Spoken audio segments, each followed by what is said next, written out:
Hello my dear friends, स्वागत है आपका आपके अपने यूट्यूब चैनल CCH में। और मुझे पूरी आशा है कि आप अपनी पूरी मेहनत के साथ में स्टडी पे फोकस कर रहे होंगे और जो हमारी CCH की पूरी टीम इतनी मेहनत से आपको पढ़ा रही है उस पे भी आप अच्छे से फोकस करके अपने नोट्स बना रहे होंगे। मुझे पूरी उम्मीद है कि जो अब तक की वीडियोस हमारी हुई हैं उनसे पहली वीडियोस भी आप लोगों ने देखी होंगी, आप देख रहे होंगे। उसी सीरीज में, मेरा नाम कपिल, ज्योग्राफी में हम लोग एक अगला टॉपिक पढ़ने जा रहे हैं। आप उसका नाम क्या है? इवेंटाइड। इवेंटाइड से पहले भी मैंने कुछ टॉपिक पढ़ाए हैं ज्योग्राफी में, तो वो चीज़ आप एक बार प्लीज़ वहाँ पे जाके जरूर देखना उसी सीरीज में। यानी उससे अगला टॉपिक ये है हमारा इवेंटाइड। अब ये क्या है? ज्वार भाटा क्या है ना? ज्वार भाटा क्या है, कहाँ पे आता है, क्यों आता है, ठीक है। ज्वार क्या है, भाटा क्या है, अब इसमें कंजंक्शन क्या है यानी युति किसे कहते हैं, अपोजिशन क्या है, अपोजिशन यानी व्युति किसे कहते हैं, राइट। सिजगी क्या है ना। तो ये सब कुछ टर्म है जिनको हम लोग समझेंगे और ज्वार भाटे पे इनका फर्क क्या पड़ता है, ज्वार भाटा हमारे लिए लाभदायक है या हानिकारक है, वो भी हम लोग देखेंगे यहाँ, ठीक है।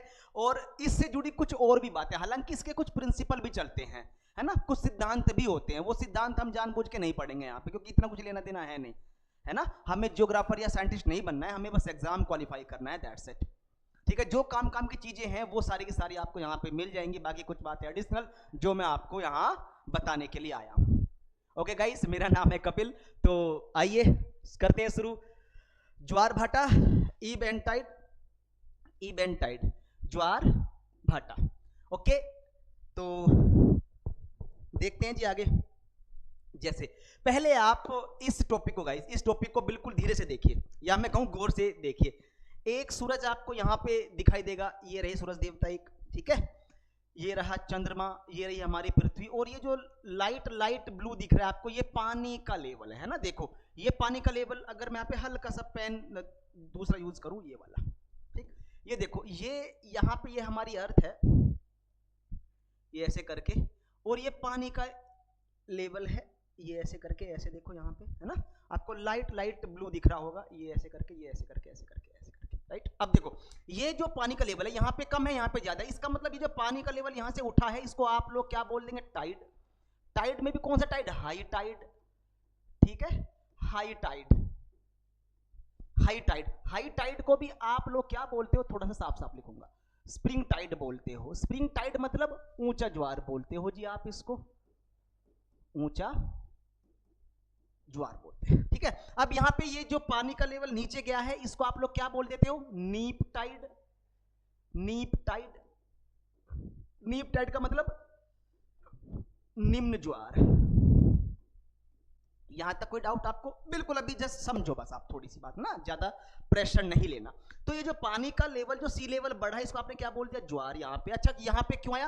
क्योंकि यहाँ पे चंद्रमा और सूरज दोनों का गुरुत्वाकर्षण बल, ग्रेविटी फोर्स सम्मिलित रूप से काम कर रहा है, तो यहाँ पे पानी का लेवल उठ गया। इसको आप लोग क्या बोल देंगे? टाइड। अच्छा, इसके पीछे भी यहाँ पे क्या है? High tide. ये हाई टाइड, ये हाई टाइड क्यों है? ये यहाँ पे आप देखो, यहाँ पे तो चंद्रमा नहीं है ना, यहाँ पे सूरज है। अब हमारी पृथ्वी घूमती भी है, तो पृथ्वी की जो घूर्णन गति है, जब जो पृथ्वी का जो घूर्णन है, उसको बैलेंस करने के लिए इसके लगभग 180 डिग्री एंगल पे इसके पीछे भी एक ऊंचा ज्वार आता है। और इसके पीछे का क्या है जी कारण? इसके पीछे का कारण है जी सेंट्रीफ्यूगल फोर्स, ठीक है, जो पृथ्वी पर बाहर की तरफ धक्का लगाता है पृथ्वी के घूमने के कारण। तो यहां पे जो ऊंचा ज्वार है, अगर मैं इसको शॉर्टकट लिखूं, क्योंकि मैं ऊपर लिख चुका हूं, यहां पे फुल फॉर्म शॉर्टकट लिखूं मैं, हाई टाइड, एच से हाई, टी से tide, high tide. Spring tide, S से स्प्रिंग और टी से टाइड, है ना, स्प्रिंग टाइड। तो इसके पीछे का क्या है जी कारण? इसके पीछे का कारण है सेंट्रीफ्यूगल फोर्स, सेंट्रीफ्यूगल फोर्स, ठीक है। अब इसके पीछे का जो कारण था यहाँ पे, इसके पीछे का जी क्या था कारण? यहाँ पे बोलो, gravity force. Gravity force, gravity force का मतलब क्या था जी? यहाँ पे गुरुत्वाकर्षण बल, किसका? चंद्रमा का और सूरज का सम्मिलित रूप से, ठीक है। तो यही बात है। आई होप ये सेम यहाँ पे है ना, ये सेम यहाँ पे। ये तो था आपका हाई टाइड, ये था आपका नीप टाइड। नीप टाइड मतलब निम्न ज्वार। निम्न ज्वार कब आएगा? जब सूर्य, चंद्रमा और पृथ्वी ये तीनों समकोण पर होंगे। समकोण मतलब एक दूसरे के लिए 90 डिग्री का एंगल बना रहे होंगे। जैसे सूरज ये रहा, अगर मैं दूसरा कलर वाला पेन यूज करूं यहाँ पे, जैसे सूरज यहाँ, एक सूरज हमारे पास में ये है, ये हमारी पृथ्वी है, और ये हमारी क्या है, अर्थ है। ये हमारी अर्थ, ये हमारा मून, ये हमारा मून, ये हमारी अर्थ। अब मुझे एक बात बताइए, सूरज अपनी तरफ फोर्स लगा रहा है ग्रेविटी का, ये पानी को अपनी तरफ खींचेगा।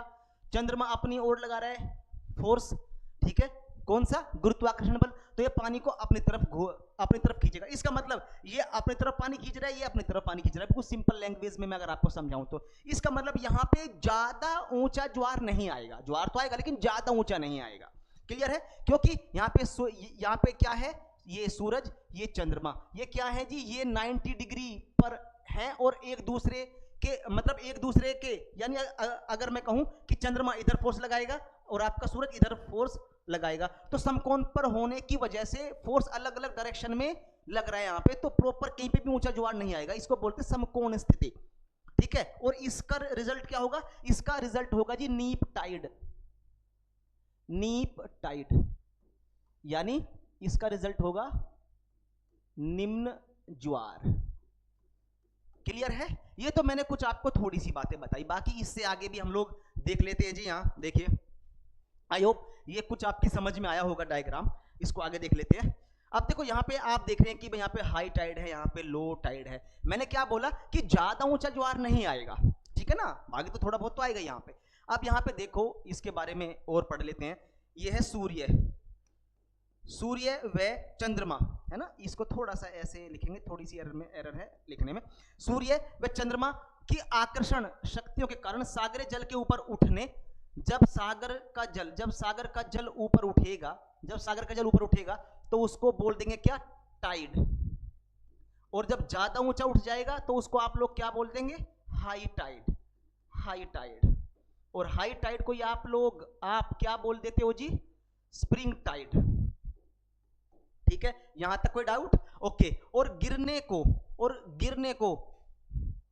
को क्या बोलते हैं, भाटा बोलते हैं। ध्यान देना, सागरीय जल का ऊपर उठना और गिरने को ज्वार भाटा बोलते हैं। यानी सागर का जल ऊपर उठा तो ज्वार बोल दिया, सागर का जल नीचे गिरा तो भाटा बोल दिया, ठीक है। उसके बाद इससे उत्पन्न तरंगों को ज्वारीय तरंग कहते हैं। विभिन्न स्थानों पर ज्वार भाटा की ऊंचाई में पर्याप्त भिन्नता होती है, बिल्कुल होती है जी, क्योंकि इस पे फर्क पड़ता है कि सागर खुला है, बंद है ना, उनके सामने लैंडस्केप कैसी है, उस चीज का फर्क पड़ता है ना, सागरीय जल के सामने। तो भिन्नता पाई जाती है जो सागर की गहराई, सागरीय तट है ना, सागर की गहराई, सागरीय तट की संरचना तथा सागर के खुले, है ना, सागर के खुले होने या बंद होने पर आधारित होती है। यद्यपि सूर्य चंद्रमा से बहुत बड़ा है, तथापि सूर्य की अपेक्षा चंद्रमा की आकर्षण शक्ति का प्रभाव दोगुना है। ऐसा क्यों है? क्योंकि चंद्रमा बजाय सूरज के ज्यादा नजदीक है पृथ्वी के। यानी सूरज तो दूर है, सूरज पृथ्वी से कितनी दूर है, लगभग एवरेज माना जाए तो एवरेज लगभग 15 करोड़ किलोमीटर के डिस्टेंस पे सूरज है पृथ्वी के। और अगर चंद्रमा का माना जाए तो चंद्रमा का एवरेज मान लो लगभग 3,84,000 किलोमीटर से थोड़ा सा ज्यादा। तो सूरज की बजाय चंद्रमा ज्यादा नजदीक है पृथ्वी के, इसलिए इसकी आकर्षण शक्ति क्या है, दुगनी है। किससे? सूरज से। ठीक, इसके बारे में थोड़ा सा आगे मैंने यहाँ पे एक डायग्राम बनाया हुआ है आपके लिए पहले ही। जैसे आप लोग देखते हैं, हम लोगों ने देखा था कि भाई कंजंक्शन शब्द यूज किया था मैंने, अपोजिशन शब्द यूज किया था मैंने, सिजगी शब्द यूज किया था मैंने।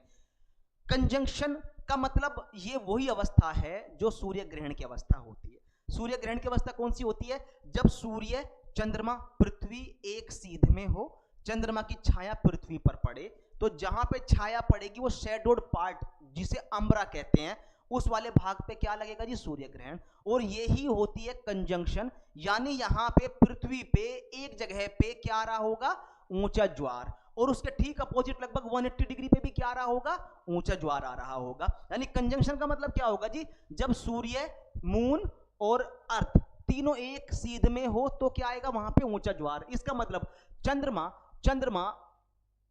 अपनी तरफ गुरुत्वाकर्षण बल के कारण पानी को खींचेगा, तो इधर क्या होगा, जो इसका फोर्स है उसका नाम क्या है जी, दैट इज ये गुरुत्वाकर्षण बल बोलते हैं आप उसको। इसका रिजल्ट क्या होगा, हाई टाइड, स्प्रिंग टाइड या ऊंचा ज्वार कहते हैं आप इसको। इसके ठीक लगभग 180 डिग्री एंगल पे क्या आएगा जी, यहाँ पे भी ऊंचा ज्वार आएगा, लेकिन उसका कारण gravity force of the moon नहीं होगा। उसका कारण क्या होगा, पृथ्वी के घूर्णन की वजह से उत्पन्न होने वाला सेंट्रीफ्यूगल फोर्स, जिसको आप लोग क्या बोलते हैं, केंद्रापसारी या बाहर की तरफ लगने वाला फोर्स। ठीक है, इसकी वजह से भी क्या आएगा जी, आपका हाई टाइड आएगा, उसको स्प्रिंग टाइड बोलते हैं, उसको ऊंचा ज्वार बोलते हैं। यानी कंजंक्शन का रिजल्ट क्या होगा, एक शब्द में ऊंचा ज्वार। ठीक है, उसके बाद अपोजिशन, अपोजिशन को हिंदी में क्या बोलते हैं, व्युति, इसको हिंदी में क्या बोलते हैं, युति। ठीक है, सूर्य, पृथ्वी, चंद्रमा, ये अवस्था कैसी है, आपको इजीली याद आ रही होगी, मैंने पढ़ाया था पिछली वीडियो में कि जैसे आप चंद्र ग्रहण बोलते हैं, है ना, जो अमावस्या को लगता है, लेकिन हर अमावस्या को लगे ये जरूरी नहीं है। ठीक है, इसलिए सूर्य, पृथ्वी, चंद्रमा, इस अवस्था को आप लोग क्या बोलते हैं, इवेंट टाइड के कंटेक्स्ट में इसको बोलते हैं आप अपोजिशन। और अपोजिशन की अवस्था जब होती है तब भी ऊंचा ज्वार महसूस किया जाता है अपनी अर्थ पे। ठीक है, जैसे यहां पे ये सूरज है, सूरज अपनी तरफ ग्रेविटी फोर्स लगाएगा, चंद्रमा अपनी तरफ ग्रेविटी फोर्स लगाएगा, और इन दोनों का रिजल्ट क्या होगा, हाई टाइड। यानी यहां पे भी हाई टाइड आएगा गुरुत्वाकर्षण बल चंद्रमा के कारण, और यहां पे भी ऊंचा ज्वार आएगा गुरुत्वाकर्षण बल सूरज के कारण। ठीक है, यहां पे इसको हाई टाइड बोलेंगे, कारण क्या है, ग्रेविटी फोर्स, किसका, सन का। यहां पे भी क्या आएगा, हाई टाइड, कारण क्या है, मून और ग्रेविटी फोर्स। यहां तक कोई डाउट। इसका मतलब अगर मैं एक शब्द में बोलूं, कंजंक्शन और अपोजिशन का रिजल्ट क्या होगा, हाई टाइड, ऊंचा ज्वार, या स्प्रिंग टाइड, या ऊंचा ज्वारी बोलेंगे उसको हिंदी में। ठीक है, ये बात आपको एक लाइन में याद रखनी है। जब यहां पे ऊंचा ज्वार आएगा तो इस वाले पार्ट पे क्या आएगा जी, निम्न ज्वार, नीप टाइड, निम्न ज्वार। निम्न ज्वार क्या था, हमने पिछली स्लाइड में भी अभी देखा था यहाँ पे। तो आई होप आप इस डायग्राम को प्लीज अपनी नोटबुक में अच्छे से आप बनाना, साफ साफ डायग्राम समझ में आ जाएगा तो चीजें आपकी और भी समझ में आ जाएंगी। ओके ओके जी, आगे मूव करते हैं। यस, ईब एंड टाइड, इसके बारे में मैंने थोड़ा सा बताया। ईब का मतलब क्या होता है, भाटा। भाटा का मतलब क्या होता है, जल स्तर का पीछे जाना या सी लेवल का डाउन जाना। ज्वार का मतलब क्या होता है, जल स्तर का ऊपर उठना, जैसे हमने पहले डेफिनेशन में पढ़ चुके हैं, है ना, पहली स्लाइड में हमने यही चीज देखी थी यहाँ पे कि ये कैसे थे। उसके बाद में ज्वार भाटे चार तरह के होते हैं जी, ज्वार भाटे चार तरह के होते हैं। जैसे मैंने बोला था स्प्रिंग टाइड और नीप टाइड, यानी ऊंचा ज्वार और निम्न ज्वार। दूसरा पेरिजी एंड अपोजी, उपभू एंड अपभू, यानी जब चंद्रमा पृथ्वी के चारों ओर घूमता है तो एक बार दूर जाएगा तो एक बार नजदीक आएगा, तो उसकी वजह से भी ज्वार भाटा आता है हमारी पृथ्वी पे। उसके बाद इक्वेटोरियल टाइड, यानी जिसको आप लोग क्या बोलते हैं, विषुवतीय ज्वार। विषुवतीय ज्वार का कारण क्या है, विषुवतीय ज्वार आता है भूमध्य रेखा के पास, जो पृथ्वी के घूर्णन की वजह से आता है, ध्यान देने वाली बात है। ठीक है, उसके बाद में आता है क्या, ट्रॉपिकल टाइड। ट्रॉपिकल टाइड मतलब उष्ण कटिबंधीय, यानी मैं कहूं कर्क रेखा और मकर रेखा पे आने वाले ज्वार, जिनका मुख्य कारण है पृथ्वी का 23.5 डिग्री अपने अक्ष पर झुका होना। यहां पे पृथ्वी अपने अक्ष पर 23.5 डिग्री झुकी हुई है, तो इस कारण ज्वार आते हैं, ट्रॉपिकल टाइड बोलते हैं आप इनको। इक्वेटोरियल टाइड जो आते हैं, इक्वेटर पे जो आते हैं, उनको बोलते हैं इक्वेटोरियल टाइड, यानी उनका कारण क्या है, पृथ्वी का घूर्णन। ठीक है, पेरिजी अपोजी टाइड का मेन कारण क्या है, चंद्रमा का पृथ्वी के चारों ओर घूमना। तो चंद्रमा जब नजदीक आएगा पृथ्वी के तब ज्वार आ जाएगा, दूर जाएगा तब ऊंचा ज्वार नहीं आएगा। स्प्रिंग टाइड, नीप टाइड हम लोगों ने देखा, ये कंजंक्शन और अपोजिशन वाली अवस्था। ठीक है जी, आई होप ये बात आपको अच्छे से समझ में आएगी। इसको प्लीज नोट करना अपनी नोटबुक में, अच्छे से साफ साफ नोट्स बनाना। अगला है जी, यहाँ पे 24 घंटे में प्रत्येक स्थान पर 2 बार ज्वार भाटा आता है, याद रखो 24 घंटे में आता है 2 बार ज्वार भाटा। उसके बाद में जब सूर्य, पृथ्वी तथा चंद्रमा एक सीधी रेखा में होते हैं, एक सीधी रेखा में होते हैं, तो इस समय उनकी सम्मिलित आकर्षण बल के कारण परिणाम स्वरूप दीर्घ ज्वार यानी हाई टाइड। दीर्घ ज्वार को जी आप क्या बोल देते हो, आप बोल देते हैं हाई टाइड। और मैं बार बार इसीलिए लिख रहा हूं ये दोनों वर्ड, ताकि आपकी समझ में आए और आपको याद भी हो जाए। हाई टाइड, स्प्रिंग टाइड का अनुभव किया जाता है। यह स्थिति सिजगी है ना, यह स्थिति सिजगी कहलाती है, सिजगी कहलाती है। ऐसा पूर्णमासी या पूर्णिमा या अमावस्या या अमावस्यों को होता है। इसके विपरीत जब सूर्य, पृथ्वी, चंद्रमा मिलकर समकोण बनाते हैं, समकोण बनाते हैं क्या, देखो हम लोगों ने समकोण क्या देखा था, ये रहा देखो। ठीक है, ये क्या है जी, ये समकोण है। इधर सूरज, इधर पृथ्वी, इधर आपका चंद्रमा, तो समकोण बना रहे हैं। एंगल क्या होगा? 90 डिग्री का। चंद्रमा अपनी तरफ फोर्स लगाएगा, सूरज अपनी ओर फोर्स लगाएगा, तो ज्यादा ऊंचा ज्वार नहीं आ पाएगा। तो यहाँ पे ज्यादा ऊंचे ज्वार नहीं आते। इसी बात को लेके यहाँ पे बातें बताई जा रही हैं, ये समकोण बनाते हैं। तो चंद्रमा में सूर्य का आकर्षण बल एक दूसरे के विपरीत काम कर रहा होता है, जैसा हम लोग पहले ही डिस्कस कर चुके हैं। ठीक है, एक दूसरे के विपरीत काम कर रहा होता है, अभी अभी डायग्राम में हम लोगों ने देखा है। उसके बाद जी हम लोग देखते हैं ये समकोण क्या है, वो चीज मैंने आपको बताई यहाँ पे, उस डायग्राम में भी मैंने समझाई है, यहाँ पे भी आप लोग देख लो। यानी चंद्रमा यहाँ अपनी ओर फोर्स लगाएगा, इधर चंद्रमा अपनी ओर, जब चंद्रमा यहाँ पे आएगा तो अपनी ओर फोर्स लगाएगा, सूरज अपनी ओर फोर्स लगा ही रहा है। ठीक है, ग्रेविटी फोर्स। इसका मतलब इन दोनों के बल एक दूसरे के विपरीत काम कर रहे होते हैं। अगर चंद्रमा यहाँ की बजाय यहाँ पे होता तो क्या होता बोलो? ये अपनी ओर फोर्स लगाता तो ये अपनी ओर फोर्स लगाता, तो यहाँ पे भी हाइट आ जाता, तो ये और यहाँ पे भी पृथ्वी का हाइट आ जाता। क्लियर? लेकिन चंद्रमा यहाँ पे है, ये अपनी ओर फोर्स लगा रहा है, ये अपनी ओर फोर्स लगा रहा है। इसका मतलब ना तो हाइट यहाँ पे आएगा, ना ही ज्यादा हाइट यहाँ पे आएगा। ये कंडीशन कौन सी आपकी? निम्न ज्वार के लिए। यानी निम्न ज्वार मतलब नीप टाइड आएगा यहाँ पे। ठीक है, ये प्लीज देखो ना, आपके पेपर में ना कई बार सिंपल पूछ लेते हैं कि समकोण की अवस्था में क्या होगा, ऊंचा ज्वार आएगा या निम्न ज्वार आएगा या कुछ नहीं होगा। कुछ नहीं होगा, ये तो होगा ही नहीं। ठीक है, अगर कुछ नहीं होता तो यहां कुछ नहीं होता है ना, कुछ है इसलिए तो कुछ है। ओके, आगे आ जाओ जी। पृथ्वी पर चंद्रमा के सम्मुख स्थित भाग पर चंद्रमा की आकर्षण है ना, चंद्रमा की आकर्षण बल के कारण ज्वार आता है, ये हम लोगों ने देखा। किंतु इसी समय पृथ्वी पर चंद्राभिमुखी भाग पर ज्वार आता है। इसका कारण जानना जरूरी है। इसका कारण पृथ्वी के घूर्णन को संतुलित करने के लिए अपकेंद्रीय बल, जिसको मैं बार बार सेंट्रीफ्यूगल फोर्स कह रहा था, अपकेंद्रीय बल का शक्तिशाली होना है। वो ऐसा है कि ताकि पृथ्वी की जो घूर्णन गति है, पृथ्वी का जो घूर्णन है वो मेंटेन रहे। अगर एक तरफ ही ऊंचा ज्वार आ जाएगा तो पृथ्वी का जो घूर्णन है, जो रोटेशन है, वो बैलेंस में नहीं हो पाएगा। बात समझ आई जी? तो उसको बैलेंस करने के लिए ये क्या होता है, यहाँ पे अब केंद्रीय बल या सेंट्रीफ्यूगल फोर्स काम कर रहा होता है। तो कहां पे आ गए जी हम? चंद्रमा का परिक्रमण और ज्वार भाटों का अंतराल। चंद्रमा का परिक्रमण, आपको पता है कि पृथ्वी पर ज्वार भाटे के लिए जो कारण है, सूरज तो है ही है, लेकिन प्रमुख कारण क्या है? चंद्रमा, क्योंकि चंद्रमा पृथ्वी के चारों ओर घूमता है। पृथ्वी सूरज के चारों ओर घूमती है, सूरज आकाशगंगा के केंद्र के चारों ओर घूमता है। सूरज आकाशगंगा के केंद्र के चारों ओर घूमता है लगभग 22 से 25 करोड़ साल में, और इसी को बोलते हैं कॉस्मिक ईयर। ठीक है, पृथ्वी घूमती है सूरज के चारों ओर लगभग 1 साल में। ठीक है, जिसको आप लोग एक साल बोल देते हैं। तो उसमें यही है कि चंद्रमा का परिक्रमण यानी चंद्रमा का पृथ्वी के चारों ओर घूमना, ज्वार भाटों का अंतराल, यानी एक ज्वार भाटा जब आ गया तो उसके बाद अगला जो ज्वार भाटा आएगा उसमें कितने टाइम का डिफरेंस होगा, है ना। जनरली 52 मिनट के डिफरेंस से आता है जी अगला ज्वार, राइट। देखते हैं यहां पे। अब कनाडा के न्यू ब्रंसविक तथा नोवा स्कोशिया के खाड़ी में ज्वार की ऊंचाई सर्वाधिक 15 से 18 मीटर होती है, और यह है फंडी की खाड़ी।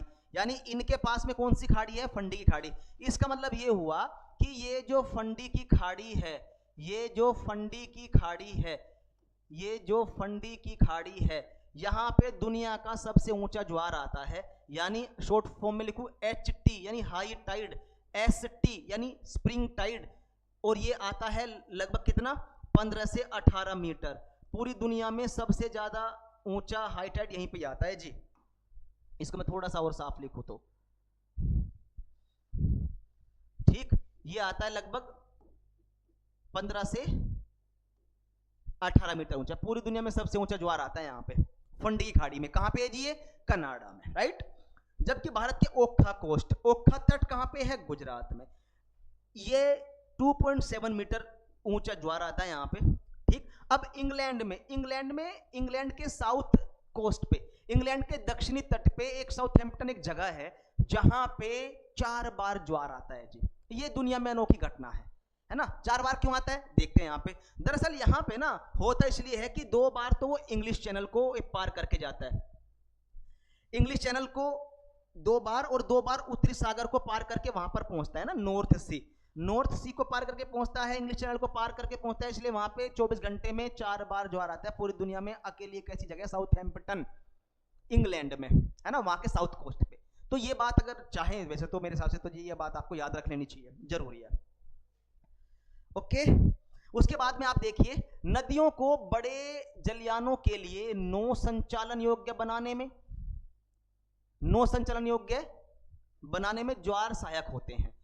यहां पे टेम्स, ये एक नदी है टेम्स जो इंग्लैंड में है, और हुगली नदी, नदियों में प्रवेश करने वाली ज्वारीय धाराओं के कारण ही क्रम से लंदन और कोलकाता महत्वपूर्ण पत्तन बन सके हैं।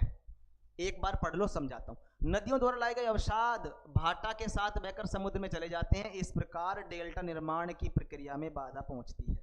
एक छोटी सी बात है जी, देखो कोई नौका है, नाव है, या नाव से बड़ा कोई जहाज है, इतना बड़ा भी नहीं कि भाई फंसी जाए वहां पे, नहीं, ऐसा है कि जिसमें थोड़ा बहुत सामान ला के आप अंदर तक ला सकते हैं, ऐसा है।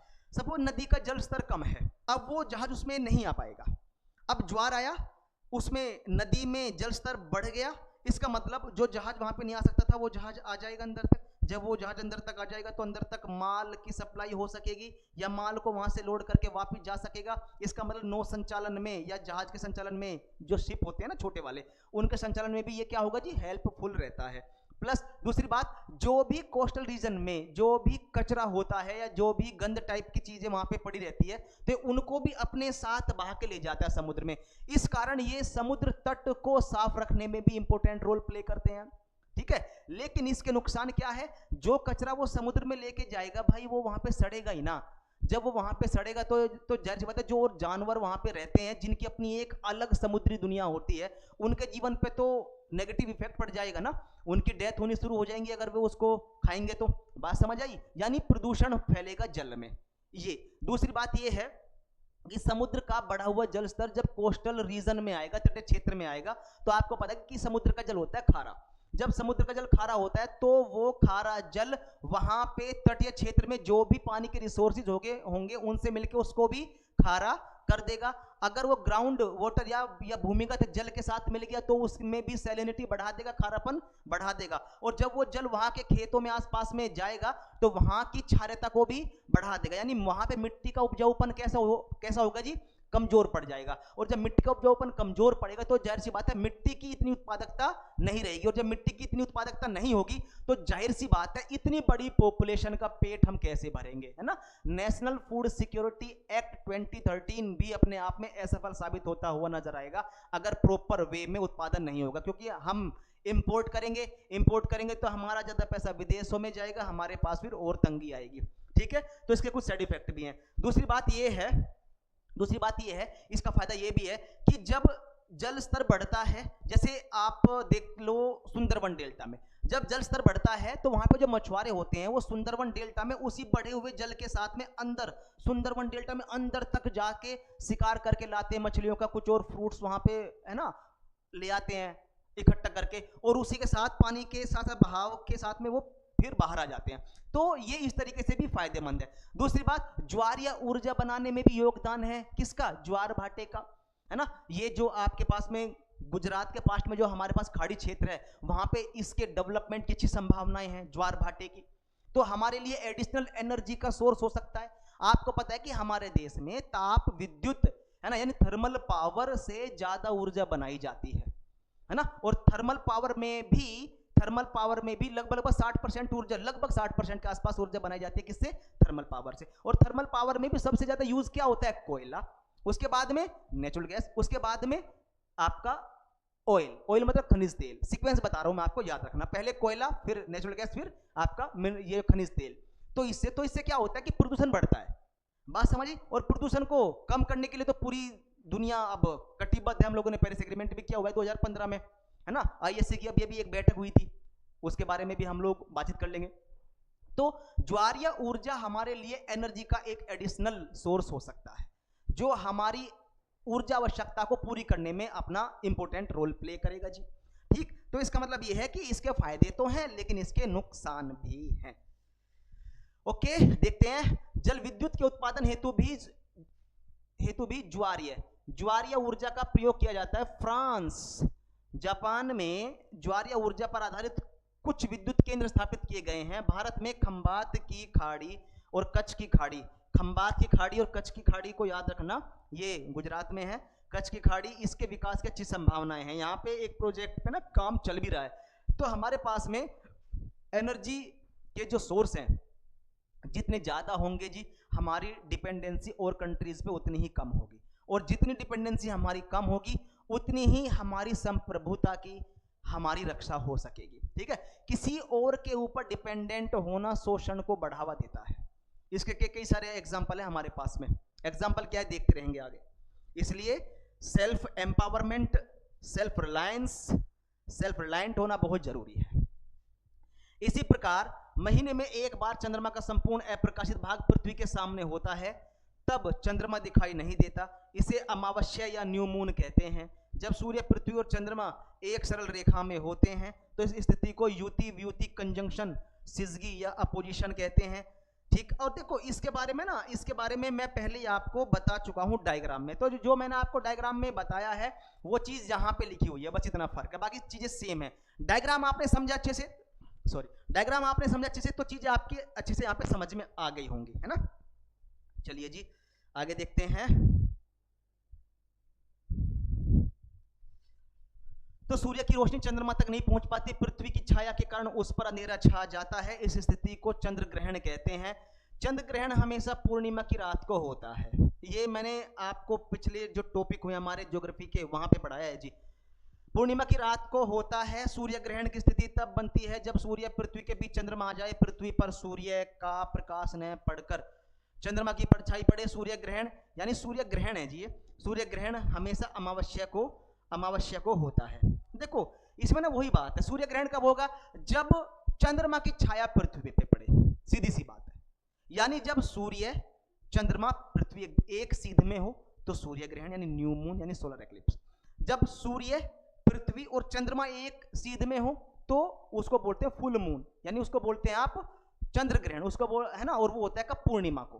इसका मतलब कंजंक्शन की अवस्था को आप सूर्य ग्रहण की अवस्था कह सकते हैं, अपोजिशन की अवस्था को आप चंद्र ग्रहण की अवस्था कह सकते हैं। इसका मतलब जब सूर्य ग्रहण, चंद्र ग्रहण होगा तो वहां पे ज्वार भाटे भी आ रहे होंगे कहीं पे, ये वही कंडीशन है जो यहाँ पे है। बाकी सूर्य ग्रहण, चंद्र ग्रहण क्या होते हैं इनके बारे में पिछली वीडियोस में जाके एक बार आप जरूर देखना, ये सारी बातें मैंने वही इधर बताई है कि इससे प्रत्येक अमावस्या को सूर्य ग्रहण और प्रत्येक पूर्णिमा को चंद्र ग्रहण लगना चाहिए, परंतु ऐसा नहीं है क्योंकि चंद्रमा अपने अक्ष पर 5 डिग्री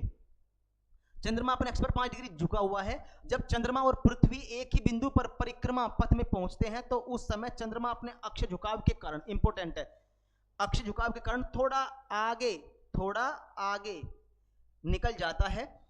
इसी कारण प्रत्येक पूर्णिमा और अमावस्या की स्थिति में ग्रहण नहीं लगता, चाहे वो सूर्य ग्रहण हो चाहे वो चंद्र ग्रहण हो, है ना। लगातार एक वर्ष में अधिकतम 7 बार